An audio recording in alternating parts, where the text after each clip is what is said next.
Muito bem, estamos de volta com o nosso programa o BH Todo Dia e lembrando, né, que a gente hoje está recebendo aqui vários convidados e que a gente tem aí essa questão de Belo Horizonte muito forte. E entre os nossos convidados, a gente tem recebido sempre aqui representantes da Câmara Municipal de Belo Horizonte. Isso é muito importante porque ali estão representantes da nossa cidade, mas também é importante para a gente entender como funciona o Legislativo e para a gente poder estar próximo ao Poder Legislativo também, tá bom? E a Isa é uma dessas. Isa, por que você resolve entrar para a política? Nossa Senhora, essa é uma grande questão, né? Porque eu estava dando uma outra entrevista hoje, inclusive para uma disciplina, para um doutorado, que eu estava falando disso. Assim, eu não tinha uma vontade de ser vereadora ou de ser autoridade, né? Mas você estava no movimento estudantil, Exato, né? mas desde bem nova, né? De antes de universidade, de criança, eu tinha uma vontade assim, o que você quer fazer quando você crescer? Eu quero fazer alguma coisa para transformar a vida das pessoas, para combater a desigualdade social. Tem uma coisa muito forte da minha mãe que é assistente social, então assim, de me incomodar com essas injustiças, né? E aí quando eu entrei na universidade, né, eu logo conheci o movimento estudantil. Então fui para o movimento estudantil, Você fez comunicação social, né? Fiz comunicação. Foi jornalismo? Jornalismo. Isso. Fiz muitos estágios, mas nunca atuei na área, porque logo que eu estava formando, eu passei no concurso do metrô, para ser metroviária, bilheteira do metrô mesmo. Gente, é mesmo? Aí eu fui ser bilheteira do metrô, e aí eu CBTU. vendia bilhete, na CBTU, vendia bilhete nas estações. Só que mesmo assim, eu sempre continuei fazendo coisas. Então fui fazer um cursinho popular no Barreiro, campanhas de solidariedade, várias outras coisas. E foi essas lutas, assim, que as pessoas também que fazem parte desses movimentos comigo falaram assim, vamos lá, cara, vai você ser tem perfil, candidata, seja porque, candidata, porque a gente precisa levar essas pautas aqui para dentro da política institucional também, porque a gente precisa pautar tudo isso lá. A gente, na época, por exemplo, 2020, tinha uma campanha de solidariedade sobre dignidade menstrual, que era distribuir absorvente para as mulheres que não tinham como comprar. E, a gente precisa que isso seja política pública, não é porque possível, né? não dá para a gente continuar fazendo doação, mas a demanda nunca acaba. Isso, então, dignidade, né? As mulheres estão nos presídios, então é um absurdo. Exatamente, né? Mulher que usa jornal, miolo de pão, assim, não dá. Então, assim, aí essas Mas se não tiver lutas, quem brigue por isso, não vai ter mesmo, não. Exato, aí por isso que essas lutas que eu fui candidata para poder lutar por isso lá na Câmara. Não é fácil não, sabe? Pois é, Isa, eu ia te perguntar isso. E aí, né? Existe uma crítica, uma parte da sociedade que, né, tem verdadeiro ojeriza, boicota, agride, é violenta com relação aos políticos, às políticas. E aí, como é que é isso aí? Eu entendo, sabe, assim, às vezes, porque às vezes a política é muito distante das pessoas mesmo. E como assim, às vezes no noticiário, né, é só coisa ruim. Você acaba falando assim, tudo político é tudo isso. Tudo igual. Mas o que eu sempre falo para as pessoas e nas campanhas eleitorais que eu participo é assim, se a gente não colocar a gente nossa lá, realmente a política nunca vai mudar. Então você precisa encontrar as pessoas que você se identifica, e é possível encontrar as pessoas que você se identifica, independente de qual visão de sociedade você tenha. Você consegue encontrar pessoas honestas com aquela visão que você tem. E você apoiar isso, né? Para que ocupar o espaço. Exatamente, para que aquilo que você acredita ocupe o espaço na política institucional, sabe? E isso é importante, é possível. Agora, não é fácil lá, porque a gente sabe que o jogo político é difícil, para as mulheres ainda, muito difícil, a gente ainda tem as mulheres ainda são inferiorizadas na política, ainda sofrem com assédio moral, às vezes até assédio sexual. A gente viu o caso, né, de uma deputada da Isa Pena em São Paulo.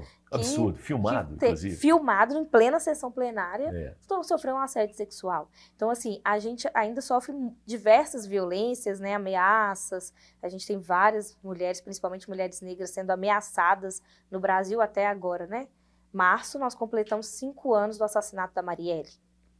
E até hoje a gente não sabe quem mandou matar ela. Então, assim, é um ambiente hostil ainda, né, pra gente. Mas a gente precisa estar lá. E vocês estão lá unidas também. Tem essa coisa da gabinetona? O que é isso? Explica aí pra gente. A gabinetona foi um projeto iniciado ali pela Aure e pela Cida em 2017, né, quando as primeiras mulheres do PSOL foram eleitas em Belo Horizonte, uma coisa bem bonita, baseado na solidariedade. Nós fazemos política baseada na solidariedade feminista. Então, assim, nós do mesmo partido, somos as mulheres, a gente em geral, as pessoas olham pra gente e falam assim, estão competindo pelo voto, né?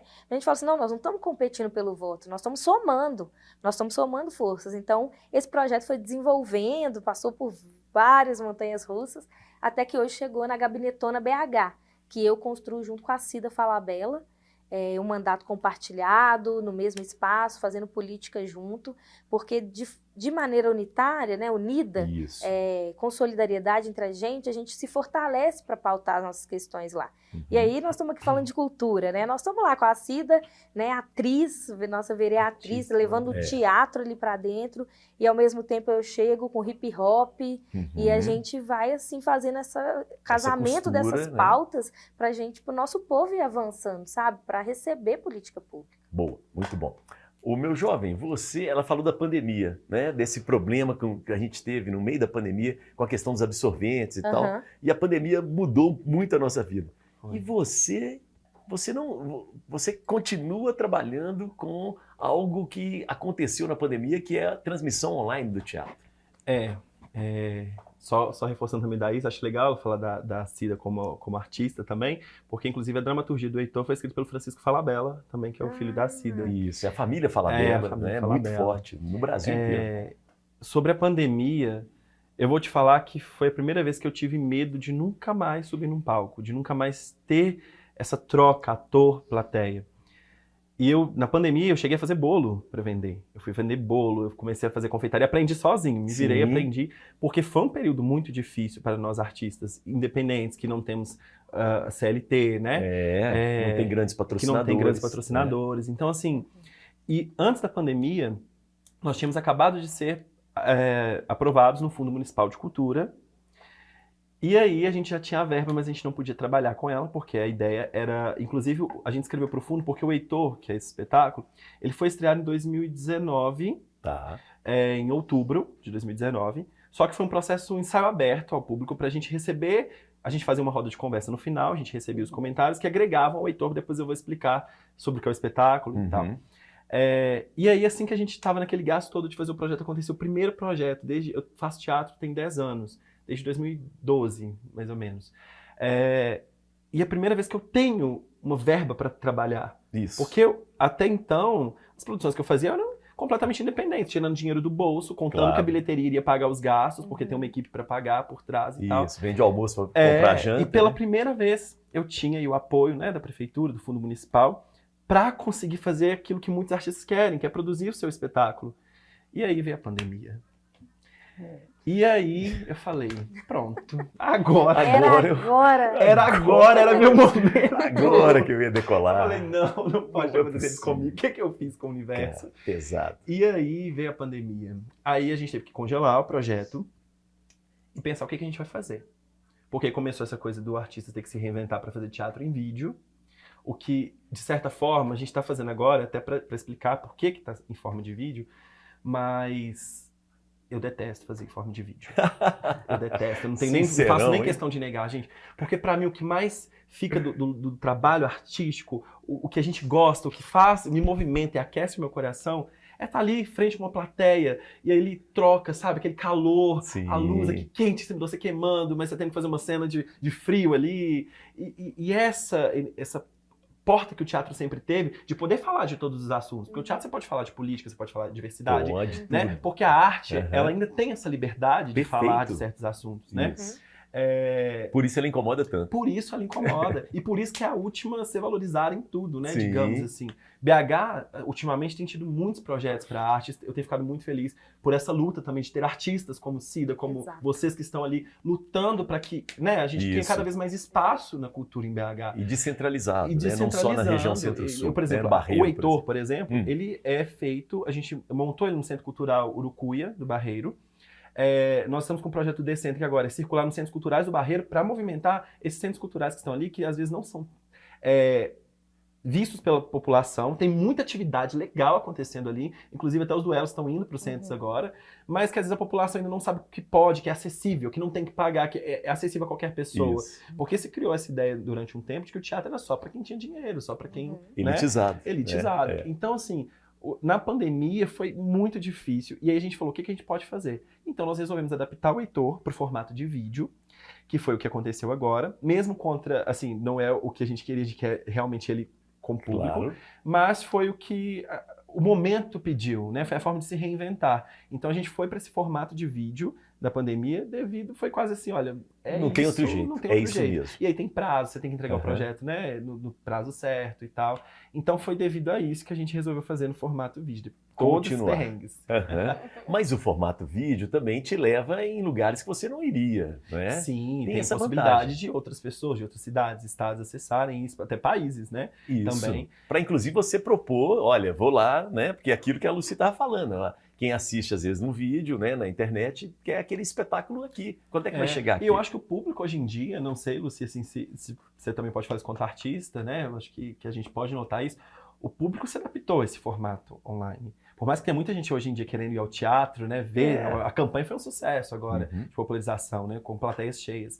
Mas tem o público também que está agora jovem, que está chegando na área aí, que está nessa... Uma linguagem tecnológica. Então, assim, eu acho que o teatro agora, ele tem um espaço para o teatro presencial, mas agora também criou-se esse espaço para o teatro virtual, que também possibilita esse acesso de diversos estados, países. A educação enfim. é assim agora. E né? Chega, o importante é chegar. Isso. O importante é que, de alguma forma, essas pessoas tenham acesso à arte, à cultura, né? Que é direito de qualquer ser humano. Muito bom. Lucy, vamos lá. Agora chegou a sua vez. A gente falou muito aqui, né, com esses jovens, sobre a pandemia, né, sobre essa necessidade do contato com o público.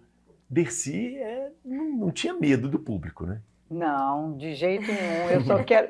Eu estava escutando ele falar e eu quero dizer para vocês que Dercy nunca fez teatro com verba de ninguém. Ela sempre botou o dinheiro dela, empenhava joias, montava espetáculo. Nunca pagou ator percentual de bilheteria. Ela pagava no cachê X. O salário por mês, carteira assinada. É mesmo, Lucy? É verdade. Caramba, empreendedora, então. E o teatro popular, eu fui fazer uma pesquisa, minha tia começou na Casa de Caboclo. A Casa de Caboclo era um teatro improvisado que foi feito no hall de um teatro na Praça Tiradentes, que era um lugar onde tinha o teatro de revista. Isso. Porque, na época, o teatro era mais nobre, sabe? Itália Fausta, coisa e tal. E o teatro de revista eram aquelas vedetes, aquelas coristas, esquetes, geralmente falando de política, coisa e tal. Isso mesmo. E minha tia foi trabalhar nesse teatro de Caboclo, que foi montado num teatro que pegou fogo, Teatro São José, na Praça Tiradentes, pegou fogo, e aí uns empresários de chocolate, um outro que eu não estou lembrada o nome agora, fizeram no hall um teatro improvisado. E esse teatro, como era uma coisa, um improviso, era frequentado pelos taifeiros.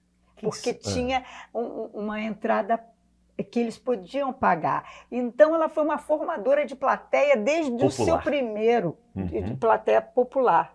Então, eu tenho tanta honra disso, entendeu? De ter sabido disso, porque eu fui pesquisar, aí falo lá do historiadora do negócio, claro. Aí eu fui pesquisar e eu soube que essa Casa de Caboclo foi o primeiro passo para o povão, porque quem ia ao teatro de revista era uma classe média. Isso mesmo. Mas o povão não tinha teatro para eles. Olha só, eu fiquei impressionado, vou mostrar essa capa aqui e pedir para o pessoal depois, se conseguir fechar. Vamos começar a falar do livro pela capa. Que capa linda é assim? Pois é, menino. Eu acho que tem dedo de Dercy Gonçalves nessa capa. Elias, eu escrevi esse livro, comecei a escrever no final de 2012 e acabei meados de 2015. Muita insegurança, porque eu sou dramaturga, mas não era escritora. É diferente, né? Então eu fui muito devagarzinho.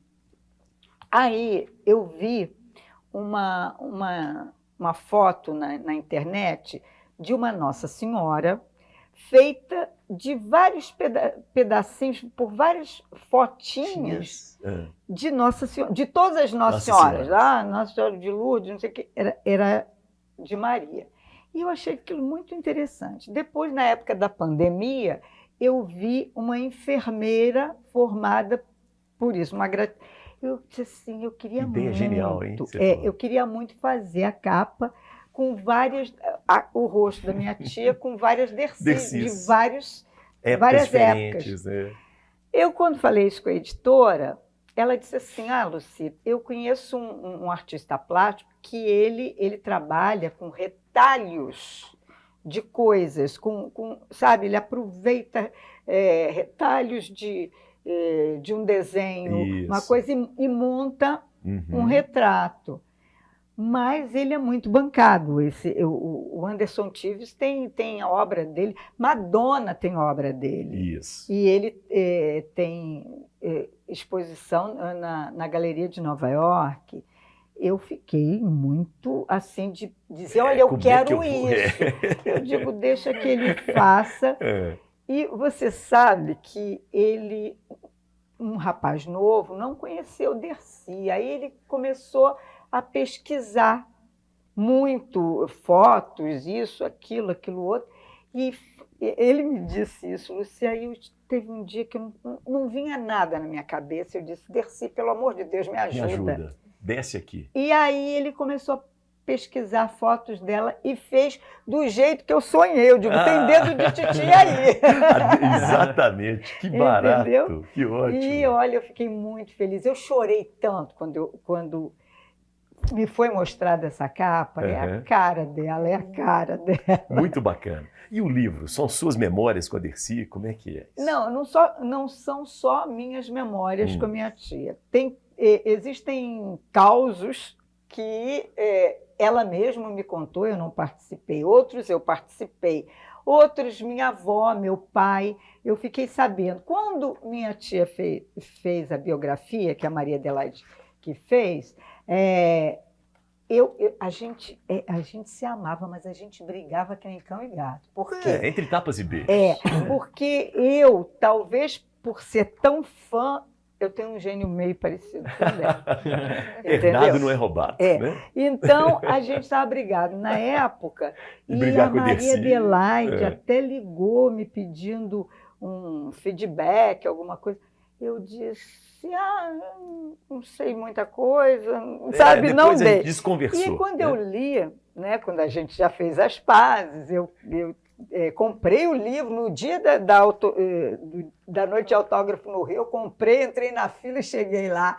Aí ela me abraçou e disse, sua filha me abraçou e ficamos bem. Quando eu li, eu vi que faltavam tantas histórias que eram histórias diferentes, histórias pitorescas, como, por exemplo, a primeira cena que Dercy fez. Vamos lá, conta pra gente. Minha tia me contava que ela teve um irmão que perdeu a vida afogado, lá em Madalena. E ela tinha 5 anos, ele já tinha 17, 18, uma coisa assim. E antigamente se velava em casa. Meu bisavô, que eu sou sobrinha neta, era alfaiate. Sim. Na frente da casa deles, a sala da frente, a alfaiataria, aí tinha a segunda sala, os quartos, mas o velório foi nesse lugar. E minha avó, que era a irmã mais velha, que ela considerava como mãe, por isso a minha ligação muito próxima. Perfeito. Porque com as outras irmãs, ela visitava, mas a vovó, toda semana, ela estava lá vendo vovó e tudo. Então, disse que vovó botou o melhor vestido, era um velório, né? E ela entrou na sala. Quando ela entrou e viu a sala cheia de gente, ela começou a cantar. Pegou o vestido... No velório? E começou a cantar. E ela, pelo espelho da alfaiataria, ela via que as pessoas estavam prestando atenção nela e que ela cantava. Pronto. Tem plateia, né? Tem plateia. Aí eu falei para ela, tia, você percebeu que essa foi a sua primeira cena? Aí ela cantou a música, e eu, no livro eu Você descreve citei a letra. Que barato. Agora tem aqui, ó, prefiro frango assado, Flores, prefiro um frango assado. Que história é essa? Não, ela não gostava de flores mortas. Uhum. Ela gostava, tanto que a casa dela em Madalena, que hoje é o museu dela, tem um jardim muito florido. Não é que ela não gostasse de flor, ela achava um absurdo uma flor para botar num vaso, porque daqui a pouco morre. Isso. Então ela dizia assim, eu não gosto de flor. Me dá flor, não. Compra um frango assado que eu adoro. Entendeu? Então... muito legal. Aí eu conto essa história, que foi uma história que ela teve com Clodovil. Com Clodovil? Que também não era fácil, não, hein? Não era fácil. Eu estava com ela, fiquei muito envergonhada. Entendeu? Ela foi... Era o programa de TV do Clodovil? Era o programa de TV. Ele almoçava com ela. Isso. Aí ele mandou fazer frango com quiabo, que ela gostou. Aí, no meio do almoço, ele vem com uma abraçada de flores e oferece a ela. Ela flor, odeio. Aí, gente, menina, o Clodovil. Aí ele ficou sem jeito. Mas, não, eu dou para você. Você me dá, eu dou para você. Eu não gosto de flor. Flor, não, flor. E aí, quando ela saiu do programa, eu falei, tia, pelo amor de Deus. Não, tia, menos. Eu fiquei tão sem graça de você ter não feito aceitar. aquilo. Por que você não aceitou e me deu? Porque eu adoro flor. Entendeu? Aí ela disse assim, não, eu tinha que fazer aquilo.